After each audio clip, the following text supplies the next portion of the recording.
Muito bem, essa daqui é a nossa primeira videoaula e nós vamos dar início a um novo movimento literário que nós precisamos conhecer. Nós paramos os nossos estudos lá no quinhentismo e conversamos sobre a literatura de formação e a literatura de informação. A literatura que se voltava para as crônicas e com a finalidade de relatar o que se encontrava nas terras brasileiras, que era muito vista sob um viés europeuzado e, e também um tanto fantasioso, ok? Eu comentei com vocês que o Brasil era visto muito assim como Eldorado, né? Lembra lá do episódio, lá da carta de Pero Vaz de Caminha, que o índio olha para o comandante e diz, olha, isso daqui tem aqui nessa terra, a gente tem prata, a gente tem ouro, a gente tem joias, tem todo tipo de preciosidade aqui. Então essa terra em que tudo que se planta dá, ela é altamente venerada nas literaturas de informação. Por outro lado, nós também, em torno aí de 20, 30 anos depois, nós começamos a produzir aqui o que chamamos de literatura de formação, que eram as literaturas de catequese, produzida por padres jesuítas com a finalidade de moralizar os portugueses, os europeus que aqui estavam, bem como catequizar os índios e fazer com que eles parassem de praticar os seus rituais pagãos. E nós temos poemas que celebram esse desvínculo do índio à sua religião, enfim. Mas mesmo assim, tanto a literatura de formação quanto a literatura de informação, ela acaba vendo o índio como alguém que precisa de moralidade, como alguém que precisa de civilização e como alguém que precisa de fé. Ok. Tendo se formado os primeiros anos aí do Brasil colônia, a gente vai começar uma produção tímida, certo? De literatura aqui um tanto mais brasileira do que esses primeiros movimentos, ok? E hoje a gente vai estar conversando sobre o Barroco. Barroco tem esse nome que significa uma pérola de forma regular, uma pedra bruta. Opa! Uma pedra bruta, afinal, certo? Uma pedra que precisa ser moldada. E essa pedra bruta, ela é cheia de detalhes, cheia de artifícios, cheia de elementos, ok? E tudo isso vai simbolizar tanto a mentalidade quanto a produção literária barroca, ok? O barroco vai ser justamente essa pedra preciosa que valoriza os detalhes, as ideias, que valoriza a estrutura do poema e ainda pensando em outras manifestações, valoriza a estética, a beleza nos seus pormenores. Ok? Toda, toda a validade disso é voltado para essa beleza como tal qual uma pedra bruta. Bom, sobre o contexto histórico dessa época, a gente pode dizer que a gente está vivendo um tempo de grande confusão. Mas por que essa confusão? A que se deve isso? Lembrem que, enquanto base, nós temos uma mentalidade renascentista, certo? Uma mentalidade um tanto mais antropocêntrica, um tanto mais voltada para os preceitos clássicos, ok? Mas isso daí acaba ganhando maior força por causa do movimento da Reforma Protestante. A Reforma Protestante, que é marcada com o episódio das 95 teses de Lutero, pregadas na porta do castelo de Wittenberg, e dando origem ao movimento que conhecemos como Reforma Protestante hoje. E esse movimento ele acaba influenciando mundialmente os pregadores, os cristãos, e aí dão origem a esse desvínculo da Igreja Católica, que não era uma proposta, não era uma ideia de Martinho Lutero começar uma nova igreja. Ele nunca quis isso, mas acabou acontecendo porque as suas medidas acabaram não sendo aceitas pela Igreja Católica, então veio a cisão naturalmente. O que Martinho Lutero estava denunciando ali? Ele denunciava principalmente a prática das indulgências. E aí as suas 95 teses são 95 afirmativas contra as indulgências, que eram na verdade penitências que eram cobradas pelo perdão dos pecados dos fiéis, ok? As indulgências na verdade existem ainda até hoje, mas nessa época elas eram muito mais voltadas para a questão das finanças. Então alguém pagava para receber uma carta de perdão do Papa, ou ainda pagava para retirar alguém do purgatório, por exemplo. E aí Martinho Lutero olha para isso e ele diz que tudo isso está em desacordo com as escrituras, pois as escrituras defendem que o cristão, que todo crente deve viver pela fé e somente pela fé, ok? Ele vai ser salvo pela fé. Então, toda essa movimentação vai dar origem a um movimento de grande magnitude, que é a Reforma Protestante, que acaba influenciando vários líderes religiosos, vários cristãos ao redor do mundo, inclusive João Calvino, dentre os que nós podemos citar aqui e destacar, que é um teólogo francês que era católico, altamente intelectual, e acaba se convertendo ao cristianismo, e aí começa a sua reforma na Suíça. E João Calvino vai ter um grande impacto social, sobretudo também porque muitos governantes, muitos líderes acabam adotando a fé protestante. E aí, com todos esses líderes, com todos esses governantes adotando a fé protestante, quem perde é a Igreja Católica, e a Igreja Católica tenta dar uma resposta a essa movimentação protestante aí, e então começa um movimento chamado Movimento de Contra-Reforma, ok? Que tem a sua base, o seu início a partir do Concílio de Trento, que é uma reunião de bispos, de líderes da igreja, de toda a parte do mundo, que foi convocada pelo Papa Pedro III. E aí esse concílio ele teve várias sessões, sucessivas sessões, ok? Desde 1545 até 1563, certo? Na cidade italiana de Trento. E aí, esse concílio, dentre as suas afirmações, ele reafirma os dogmas da igreja, o valor das indulgências, dos sete sacramentos da Igreja Católica, o reforço ao culto dos santos, o movimento chamado Inquisição, o índex, onde se tinha um índice de livros que deveriam ser queimados, deveriam ser expurgados, ok? E aí a Inquisição, em que se perseguiam todos os hereges, e inclusive se perseguiu Martinho Lutero aqui, o enquadrou aqui.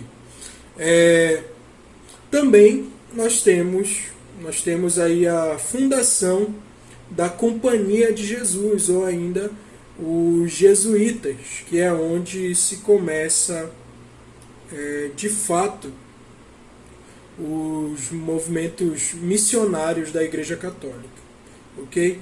Então esses jesuítas eles vão chegar aqui no Brasil, eles vão chegar em todas as colônias com a finalidade de alcançar os povos para a fé, não a fé somente cristã, mas a fé católica, ok? A fé católica. Inclusive se tem relatos, né, de que nesse Brasil colônia se tenha chegado aqui também alguns missionários protestantes, mas a fé católica acaba se sobressaindo a eles e a sua influência não é tão forte no começo do Brasil colônia. Muito bem. E aí toda essa movimentação ela vai gerar confusão nos indivíduos, certo? Por quê? Porque você tem aí o pensamento humanista, esses homens eles querem, no caso, por causa do Renascimento, esses homens eles têm um pensamento antropocêntrico, eles têm um pensamento mais voltado para a tentativa de satisfazer os seus próprios prazeres, para viver no pecado, digamos assim, ok? Mas, por outro lado, há uma concepção católica, cristã, aí conflitando, ok? Então, esse período é um período em que os autores, é um período em que a sociedade como um todo, ela vive entre as trevas e a luz, certo? Entre as trevas e a luz. O pensamento humanista, um tanto mais classicista, um tanto mais antropocêntrico, e uma postura religiosa, sobretudo pautada nos valores católicos, certo? Os valores medievais, ok? Então até isso a gente tem também um certo conflito de gerações aí, né? O renascimento antropocêntrico e o pensamento medieval, certo? Antropocentrismo e teocentrismo caminhando juntos e deixando todo mundo confuso. Ok, então essa confusão, essa ideia do pecado e do céu, da escuridão e das trevas, ok? O inferno e a religião, tudo isso vai acabar aparecendo nessa literatura. E aí a gente pode listar algumas características aí que eu vou mostrar para vocês.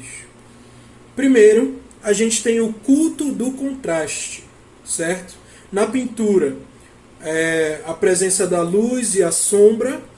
No caso, a luz, ela dá foco para o elemento principal daquela pintura, ok? Sobretudo obras religiosas, como a crucificação de São Pedro, em que você tem ali São Pedro completamente iluminado e atrás dele todos os elementos são completamente escuros, ok? O fundo da tela é completamente escuro. Você vai poder conferir aí.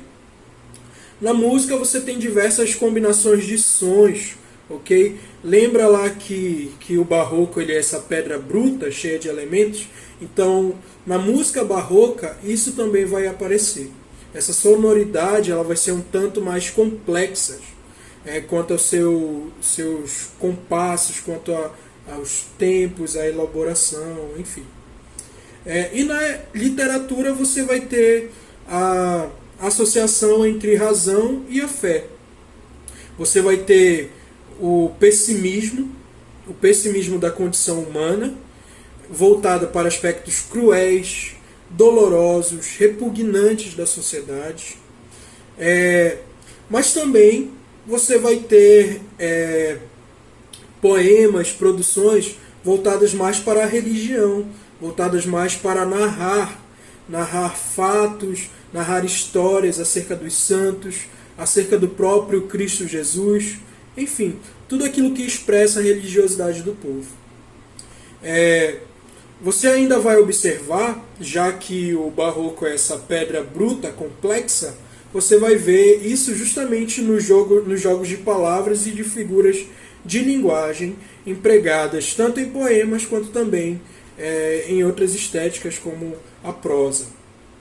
E aí vai se observar muito sobre a transitoriedade da existência humana, ok? O quanto a vida é fugaz. Sobre as principais figuras de linguagem empregadas na estética barroca está justamente a antítese e o paradoxo, certo? A antítese, ela seria ideias se contrastando, certo? Ideias se contrastando. Então, um trecho aqui que a gente pode observar seria o seguinte: pequei, Senhor, mas não porque hei pecado, da vossa alta clemência me despido, porque quanto mais tenho delinquido, vos tenho a perdoar mais empenhado. Perceba aí a antítese. No caso, seria o crime e o perdão, certo?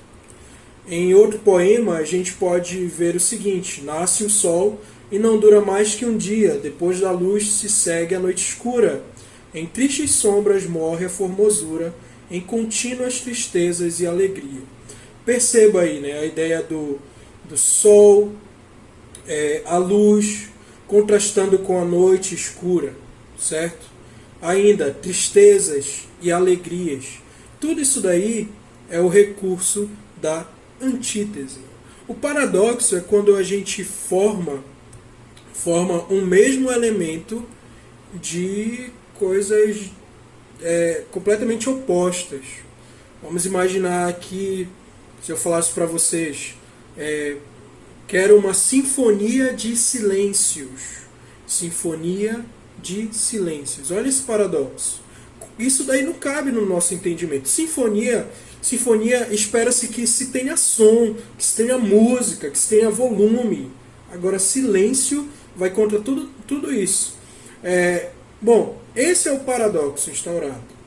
Imagine também expressões como a minha iluminada escuridão. Iluminada escuridão. Iluminada luz. Escuridão completamente escuro, sem luz, ausência de luz. Então essas confusões aí, essas construções vão estar ligadas ao paradoxo que vai ser utilizado pelo barroco, ok? Então as duas principais figuras de linguagem que a gente pode destacar aqui é justamente a antítese e o paradoxo. Principais movimentos do barroco é justamente o cultismo e o conceptismo. Coloco aí para vocês as características deles, ok? O cultismo ele foi influenciado por Dom Luís de Gôngora, ok? Por isso o cultismo é também chamado de gongorismo, certo? O cultismo seria o culto à forma. Então você tem poemas cuja preocupação está nas rimas, a preocupação está na estrutura, a preocupação está com a sonoridade, todas aquelas contagens silábicas vão aparecer aqui. Você tem também o apelo sensorial por meio de figuras de linguagem, sobretudo a sinestesia. Você tem a exploração da função emotiva da linguagem e predomina, e no caso o cultismo predomina principalmente na poesia. Já também temos o conceptismo, ok? Que o nome já se volta para a ideia de concepção, para a ideia de ideia, racionalidade, ok?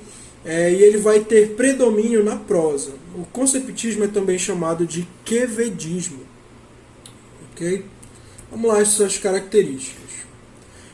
O conceptismo tem ênfase no conteúdo, nas ideias, o apelo intelectual por meio de argumentação, a função é apelativa da linguagem, no caso querendo que o ouvinte, o espectador, aceite aquelas ideias. Usam-se figuras de linguagem, mas com uma finalidade distinta do cultismo, e predomina na prosa. No caso aí o texto corrido e contínuo. Os grandes autores desse movimento vão ser justamente Gregório de Matos, chamado também por Boca do Inferno, e o padre Antônio Vieira, com os seus sermões. Ok? Gregório de Matos Guerra vai fazer tanto poemas de cunho religioso, cunho amoroso, mas também satíricos, certo? Denunciando os costumes, denunciando a sociedade baiana. Já o padre Antônio Vieira, ele vai aparecer justamente com os seus sermões. Um dos seus sermões mais famosos é o Sermão da Sexagésima. O Sermão da Sexagésima, onde ele trata sobre a parábola do semeador. E aí, a partir de uma construção teórica, filosófica, teológica, ele demonstra como os pregadores têm sido culpados pela não conversão dos seus ouvintes. Muito bem, pessoal, espero tê-los ajudado nesse tema, que Deus nos abençoe, e aí já preparem o chão para os próximos episódios aqui da literatura. Vou estar passando para vocês um exercício também de verificação, bem como estarei enviando o gabarito das demais questões que nós tivemos que fazer aí nessa primeira semana, tá bom? Muito obrigado, até mais, abraço.